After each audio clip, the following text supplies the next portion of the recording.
Assalamualaikum geng. Salam hujung minggu.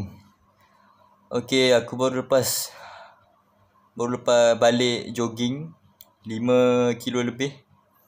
6 kilo tak silap aku jogging tadi dengan member aku. Okay, kali ni aku nak buat sedikit exercise selepas jogging.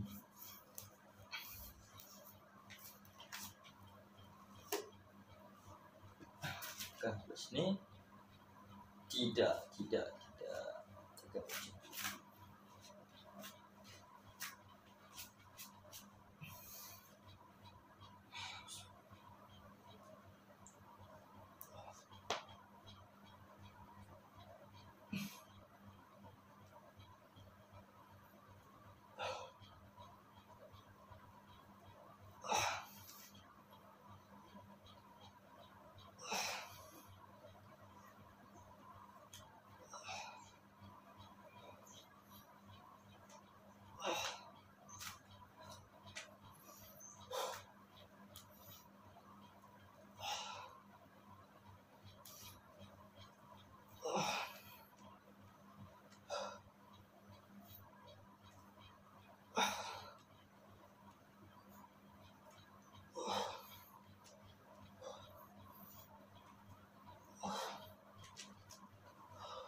Dah lama tak buat push up.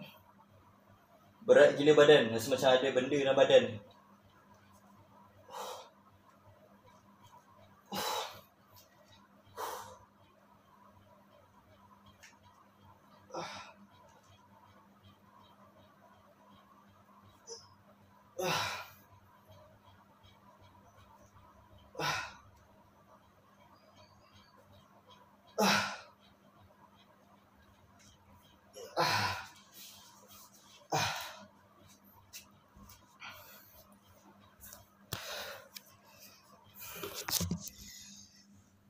Minta maaf geng. Aku bukan Cristiano Ronaldo boleh buat 100 push up terus straight macam tu. Minta maaf. Okeylah, itu saja geng untuk video kali ni.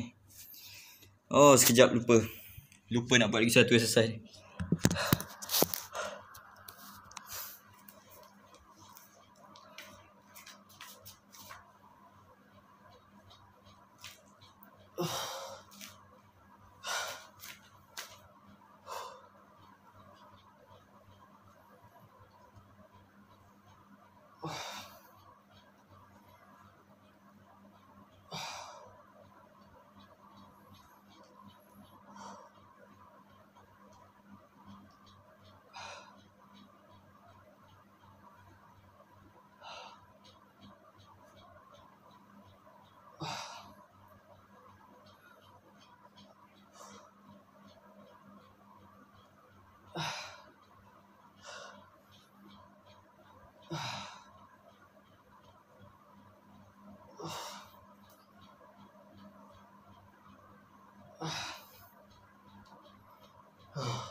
Aku tak tahu kenapa aku buat semua benda ni.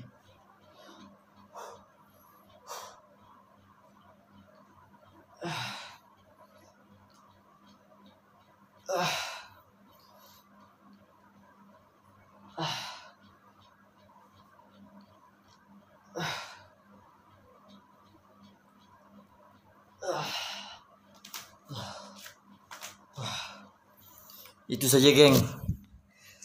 Sedikit exercise, sedikit workout selepas jogging 5 kilo lebih. Assalamualaikum warahmatullahi wabarakatuh.